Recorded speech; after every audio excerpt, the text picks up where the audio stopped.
Welcome to this segment of our lecture. We are going to have Maxima Minima problems or solving maximum minimum problems, which are actually application of quadratic functions. So that's just our objective, to apply the concept of quadratic function to solve maxima minima problems. To illustrate solving maxima minima problems by using quadratic functions, let's have this sample problem. Let's say find two integers, or let's say two positive integers whose sum is 10 such that their product is a maximum. Okay, let's see. Now, if we need to have a brute force way of solving what that is, let's say the first number is x, the second number is y, and the product is xy. So, we are considering positive integers. Let's say, for example, I have here 1 and 9. Their sum is 10 and their product is 9. What about 2? This will be 8. Sum is 10, the product is 16. If this is 3, this is 7, the product is 21. If this is 4, this is 6, the product is 24. This is 5, this is 5, the product is 25. And then this is 6, this becomes 4, the product is 24. 7, this is 3, it becomes 21. 8, this is 2, it becomes 16. 9, this is 1, this becomes 9. Okay, if you will notice, what gives the maximum product will be this one here, 5 and 5. Okay, that's 5 and 5. Okay, how will we find these two numbers 5 and 5 such that it satisfies this? They have a sum of 10 and their product is the biggest among the combinations of the biggest. Okay, we are now faced with solving maxima minima problems. In these types of problems, follow these steps. Okay, step 1, determine which quantity is to be maximized or minimized. And then step 2, set up the equation and express as a function of one variable. And then step 3 here, determine the vertex of the resulting function.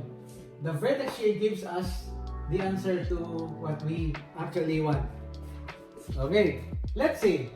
If we follow these steps, step number 1, determine what is to be maximized. Here, the keyword there is product. So we have, let's say, the product is to be maximized. So the product of two numbers, let's say x and y. Let's say x and y. Step number 1. And then, number 2, set up the equation and express as a function of just one variable only. Here we have two variables here. So we need to find from the given equation how to relate x and y. In this equation, here, sum here is a keyword. So there are two numbers, let's say x and y, and their sum is 10. So we have here x plus y equals 10. Now, I may solve for x or I may solve for y so that I can only have one variable on this equation here. Let's say I will be solving for y. Y will now be expressed in terms of x and I will get y equals 10 minus x.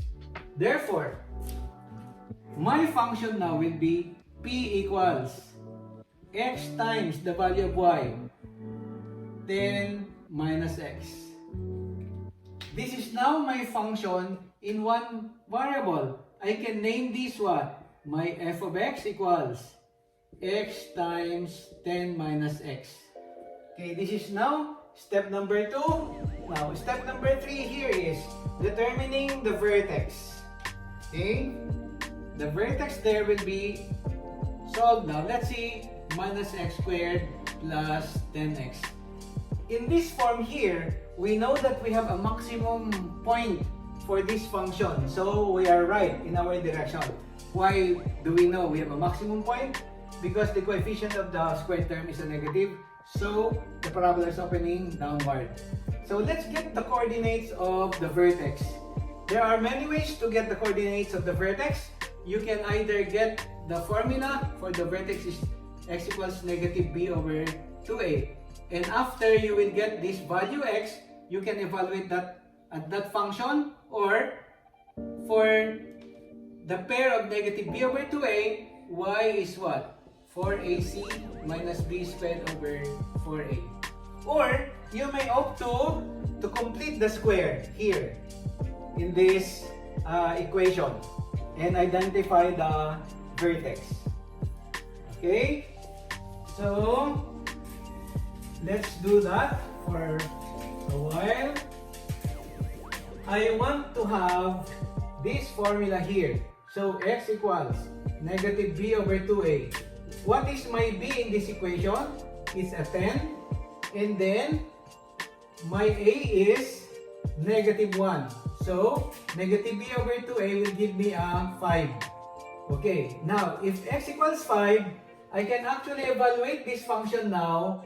Okay, evaluate f of x at 5. Meaning, f at 5 equals negative 5 squared plus 10 times 5. This will give me negative 25 plus 50 equals what? 25. So my vertex therefore is at 5 and 25. Now, step number 3 says the vertex will give us the answer to our problem. Okay? So what does it say? The two numbers whose product is a maximum will be given by this x here. X here is equal to 5.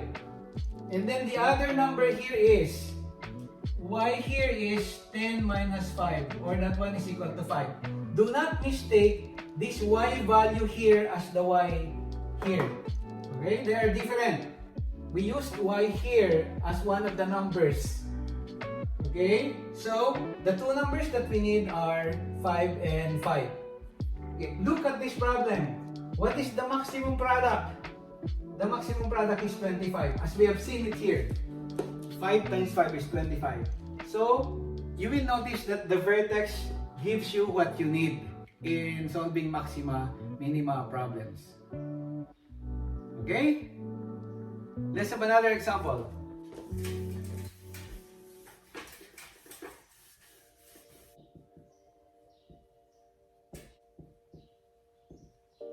Okay, let's have this problem. The difference of two numbers is 8. What are the two numbers if their product is to be minimum? Again, first step, determine which you want to maximize or minimize. So, we are going to minimize the product. Again, minimizing the product of x and y. If x is the first number, y is the second number. Now, next step, we are going to have this expressed in a function, as a function of one variable only. So we want to find a relation from the given problem that will state how x and y are related. Okay, the difference of two numbers. So let's say again the two numbers are x and y, and the keyword here is difference. So we get x minus y equals 8. So this is the equation, okay, that will relate my x and y. Okay, so I can solve for y here will now be equal to x minus 8. X minus 8. So the function now can be expressed as x times y. Y is x minus 8. again, this is a function of one variable, x times x minus 8. And I will get here, p of x is x squared minus 8x. Notice here that we're doing a minimum, so it is saying that we should have a parabola that's opening upward. So here we have here parabola opening upward because a is 1. So the next step is for you to be able to solve for the vertex, and it will give you the x coordinate, will give you the number and then the other number, and then the y coordinate will be the minimum product. Okay, so again, for convenience, I can now say the x coordinate of the vertex will be x equals negative b over 2a. 8 is negative b. Oh, that will now become 8 over 2. This will give me a 4. Okay, and what about my y coordinate? The y coordinate of the vertex will now give me, evaluating the function at 4, this gives me 16 minus 32, or this gives me a negative 16. So the vertex coordinates now are given by 4 and minus 16. Notice that the x coordinate here, x equals 4, gives me one of the numbers whose product is a minimum. And the other number is given by x minus y. So we get here, x minus 8 equals y. Or this is 4 minus 8 equals y, or y equals negative 4. Therefore, the two numbers are negative 4 and 4. You can do the brute force way again of showing that negative 16 should be the smallest product. Okay, for this problem here. Okay, let's have the next problem. A man with 180 meters of fencing materials wishes to fence off a rectangular field. What should be the dimensions of the field if the enclosed space is to be as large as possible? So you can imagine here a field, okay, rectangular field like that. It may be a square, it may be a rectangle, and we have 180 meters fencing available. Okay, we want to have the dimension so that it will enclose the biggest area possible. So we are doing a maximization problem. So again, what is to be maximized is the area. Okay, the area is, let's say, length times width. Okay, so from this rectangle, suppose this is the length, this is the length, this is the width, this is the width. According to this problem, if you sum up 2L plus 2W, this should give me 180 meters. So W plus L plus W plus L will give me 180 meters. So 2L plus 2W plus 180 gives me L plus W equals 90. You can either solve for L or W. Suppose we want to solve for L, we get 90 minus W. So in this equation now, we can now have a function of one variable in terms of W. So A of W will give me, L here is 90 minus W times the W there. Therefore, my function now will be negative W squared plus 90W. Now, this quadratic function will give me the answer again. The dimensions will be given by the x-coordinate of this function. Okay, and the greatest possible area will be given by the y-coordinate of the vertex. So again, for convenience, I will say W equals negative b over 2a. Okay, and this will give me negative 90 over 2 times negative 1. This is negative 1, or this gives me a 45, and my L will be 90 minus 45. or this gives me 45. So therefore, my dimensions now will be 45 meters by 45 meters. It's a square, 45 by 45. So we have solved the problem. If I ask you, what is the biggest area? It will be given by 45 times 45. Or that will be given by the vertex coordinates. The y-coordinate of the vertex of this given function. Okay?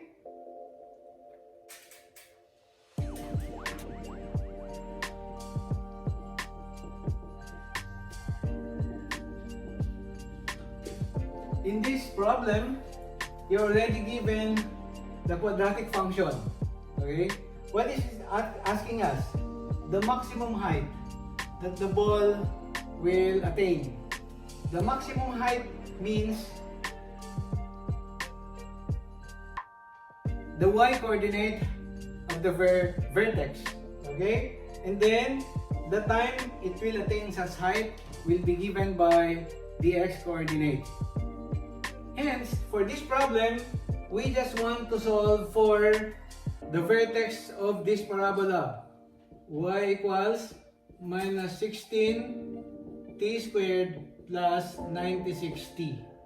Okay? For convenience again, the x-coordinate of the vertex is given by t equals negative b over 2a. Okay? We have here equals negative 96 over 2 times negative 16. Or this becomes 96 over 32. But this gives me 3. Okay? That's 3 seconds. The vertex has x-coordinate of 3 seconds. And if we want to find out the maximum height, it is given by the y-coordinate. I can solve for the y using what? Here, y equals 4ac minus b squared over 4a, or I will just evaluate this function at t equals 3. Okay, if this is my f at t, I can just say f at 3 will give me minus 16 times 3 squared plus 96 times 3 times 3. Okay, so this gives me 9 times 16 is 144, and then this is 288. So f at 3 will be minus 144 plus 288, or this will give me 144 feet. Okay, the coordinates, the y-coordinate now is 144. How do we interpret this? The x-coordinate 3 is the time it will attain the highest point, and the highest value is 144. So that's exactly what this vertex is trying to tell us. So you can have other problems later on. You can say, what time will the object reach a certain height? Instead of 144, you can say 100 feet, for example. So 100 feet is equated to this one, and you can solve for t. There will be two values of t, when it's going up, and then one when it's going down. Okay? So, there you go. We can actually solve maxima minima problems using just the quadratic functions. When you get to higher math, it's actually in differential calculus. You get the derivative of the function, and it's very easy to solve these problems. But for now, we are using just the quadratic function. See you in the next video.